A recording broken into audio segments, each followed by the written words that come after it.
Welcome back to another video. Today is a very special day because I'm going to be taking a look at the Mark V Supra. This isn't just any Supra, it is the A90 edition. It's one of only 90 in Europe.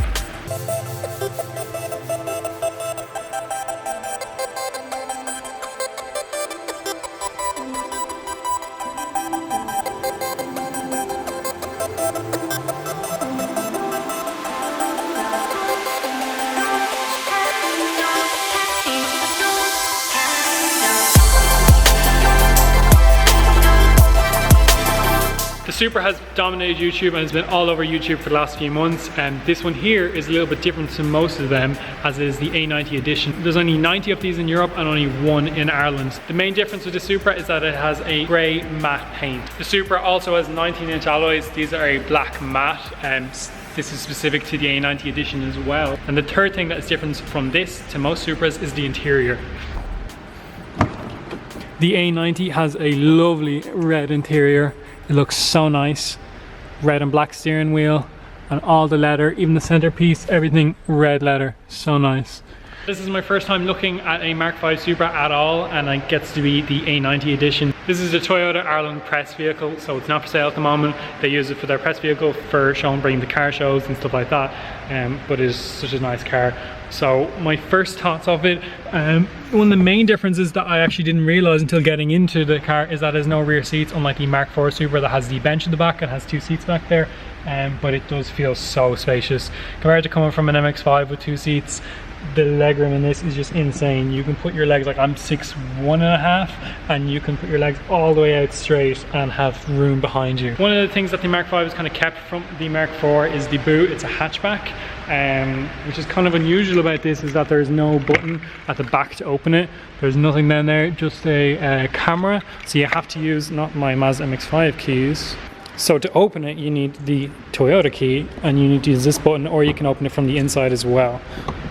And then that lifts up, which is pretty similar to the Mark IV. This probably is a little bit more depth in this. I've seen videos online before of the Mark IV, and there is no room in that whatsoever. Personally, I think the styling of this car is just incredible. One of my favorite pieces about it is this rear arch here. Almost looks like it has a wide body kit on it from standard. I'd seen videos online where apparently new machinery had to be made just to make this, as it is it's very different to most cars, the way they're manufactured at the moment, the way how domed it is, how far it comes out.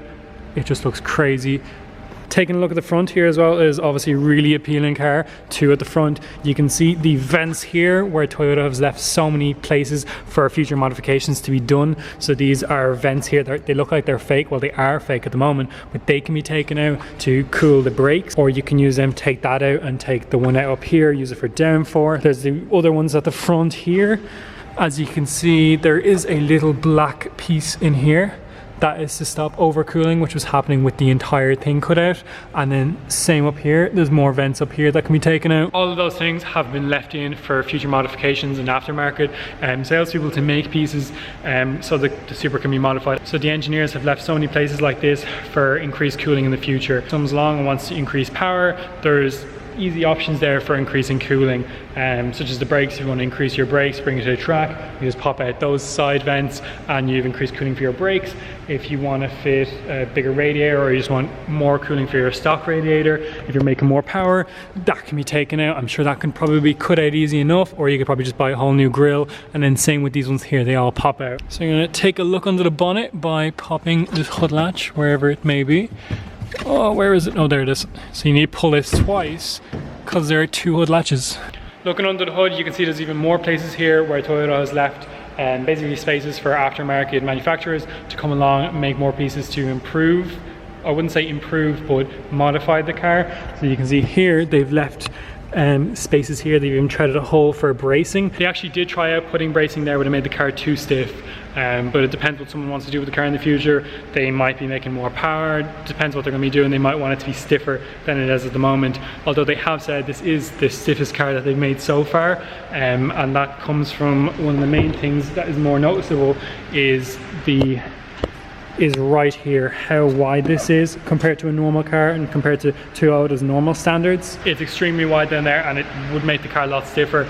I'm not sure whether that is something they've done or it has to do with the BMW Z4, as that's convertible. It would need more chassis stiffness, and that's why that's like that, so it can still be used by both ends.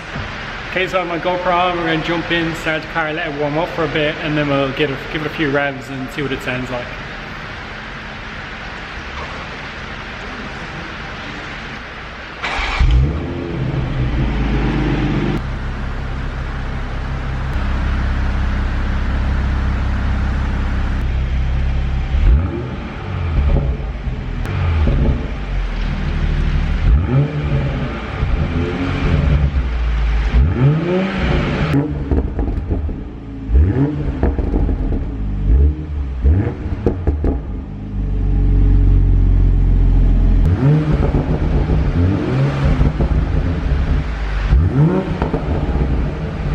Okay, so that is the noise that the Mark V Supra makes from stock. When you buy it, that's what it sounds like.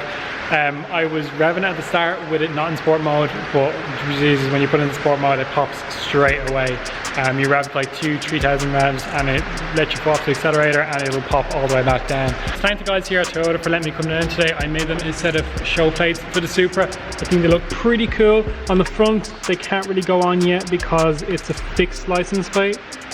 Just due to how funny the front bumpers are on these, is not really a great location for license plates. But on the back I have it sitting on plates there. It looks pretty cool, so I'm going to take a few photos. But anyway, that's going to be it for this video. I hope you like it. We're just taking a quick first look at the A90 Toyota Supra. There are a few differences to the other Supras that are going to be around. This is a 1 of 90 in Europe, so it's going to be pretty rare. I would imagine it's going to be a pretty big collectible in the future. Engine wise, everything else is the exact same 3 litre inline 6, makes the same power. As I've seen videos on YouTube, these make a lot more power than what they are quoted at. The car is rated to 335 horsepower, but it has been shown to make a lot more than that. I've seen one video online, Car Throttle, I think they dynoed it, and it had 369 horsepower, and which is a lot more than what Toyota say it has. Anyway, it was great coming down, having a look at the car. It has really surprised me in many ways.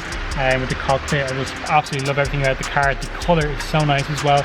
It does remind you of a wrap because it's matte. It's pretty rare, in my opinion, to see painted cars matte, but it's really nice, and definitely one of my favourite colours is a red one outside, and I definitely prefer the matte over that. It's really nice to see this, and there obviously won't be many of these colours around, as this is 1 of 90 in Europe. But anyway, that's it for this video. If you liked it, give it a thumbs up. I'm going to have another video that I'm going to be filming right here today, my 5 favourite things about the Toyota Supra, so keep an eye out for that, and I'll see you in the next video.